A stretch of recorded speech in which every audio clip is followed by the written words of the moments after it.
Hi, Manuel. Great to have you in the podcast of Want to Taste Talks Food Ingredients. We are talking about the alcohol beverage industry today with you. But before we go into more details about the decision to go to market, I would like to ask you to give me a quick introduction of yourself and of your company, of course. Yes, hello. I'm Manuel. I run a family-owned company with my wife. My company is Delsa, and we develop and manufacture flavors for the food and drink industry. We started making lemon flavors. That is part of our name, but now we are making some more flavors. And well, that is basically what we are at.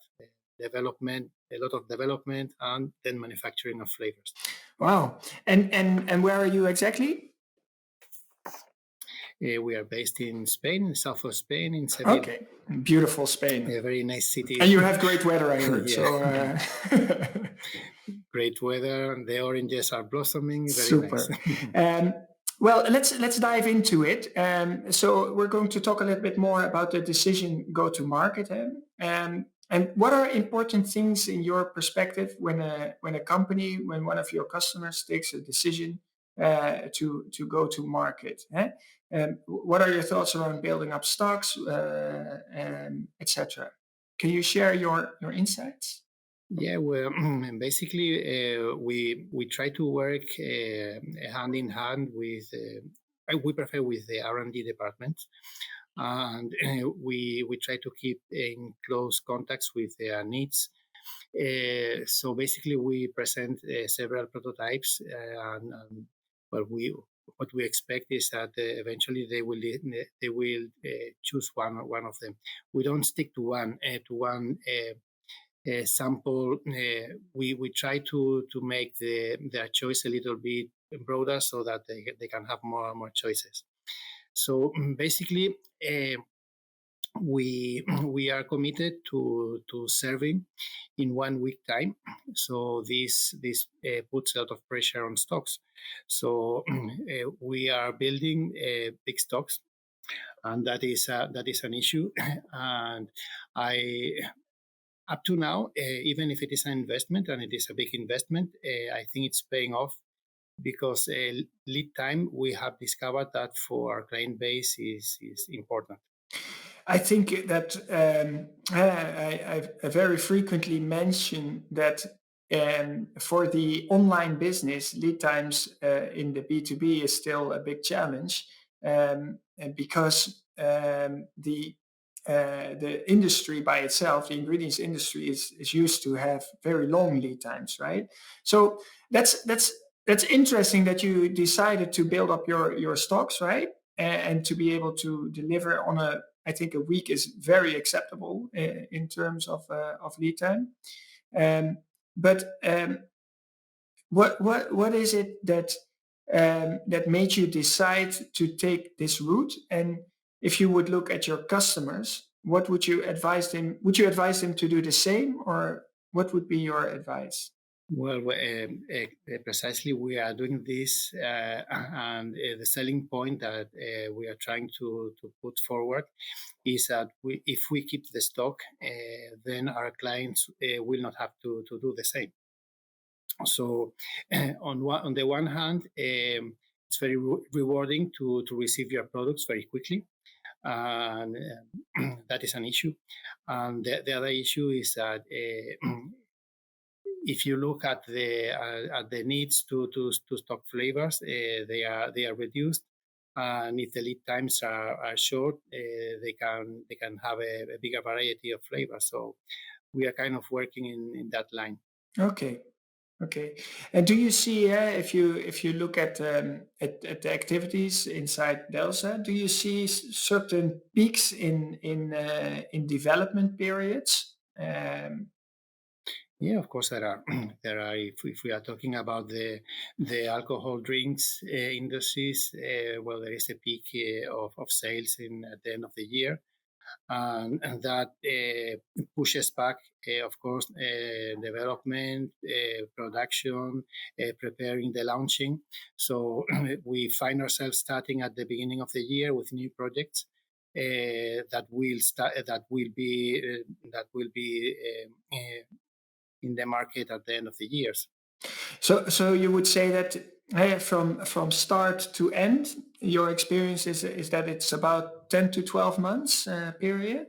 I would say so, and I would say so after we have started to know the client and to build trust, which is an important issue.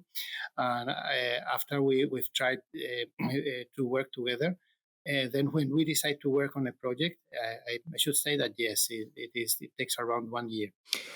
Okay, yeah. And do you also help your customers in deciding which prototype they want to take to market? Is that something that you're involved in? That is a two-way conversation. We get a request, but we try not to answer the exact question that we are being asked. If we have alternatives to the problem that they are trying to solve, or the launching that they are going to do, we try to give alternatives. But also we make suggestions, because since we know about trends, we try to give our opinion of other products that might work well. And sometimes you get a surprise that eventually some of the products that we've offered that were not initially requested are the ones that are going to be launched, that are going to be incorporated into the new products. Wow. So and basically, you're saying that the process in your experience takes about 10 to 12 months. Your company can guide them along the way, and can support them with different inputs in trends and in potentially probably also some tasting exercises. Um, what if you now sit on the chair of your customer, what are his major challenges that he has? What for the small and medium sized enterprises, which is our the one to taste typical customer? What are their major challenges? Do you think? I would say that there are a couple of challenges. One of them is getting things right. When you serve a flavor and it's the right one, they say, "Whoa, this is what I was looking for." And maybe they didn't know at the beginning what they were looking for. They didn't have the exact image, but once they get one that fits, that opens a window. So that's one thing. And the second issue is trust and reliability. We have to do it right the first time, but we have to continue doing it all along the process, and eventually this becomes the most important. You do it right the first time, but then you have to keep the momentum. Yeah, yeah. What we in One to Taste, we obviously we track the times between sampling and ordering larger quantities, right? So we typically see that a project takes around 100 120 22 days. That sounds like an accurate number. It's just an average. It's probably a bandwidth, right? But that's for basic ingredients as well as it is for specialty ingredients like flavors. So if you would distinguish between the two, then probably flavors will take a longer period for product innovation and introduction versus the basic ingredients where you can take one out and put one in.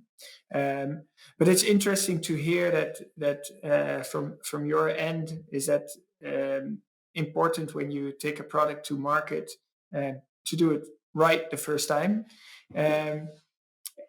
It sounds easy, but maybe as a last thought and to wrap things up, what what is doing things right the first time? What is the key under that message? You have to spend some time in your development department in the formulation. Sometimes you get asked questions. They say, "Well, does your lemon flavor smell of lemon?" And you say, "Well, this is kind of obvious. It should be obvious."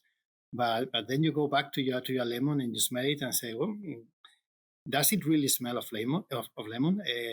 Do we have to make an effort?" And it's a simple question, and sometimes the answer is not so easy. But if you get it, if you work at the beginning, then you get the reward. Okay. Well, I think that's very nice as a wrapping up of our conversation.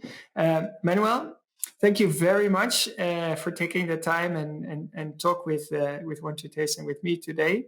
Thank you, Jasper. It's been very nice to talk to you.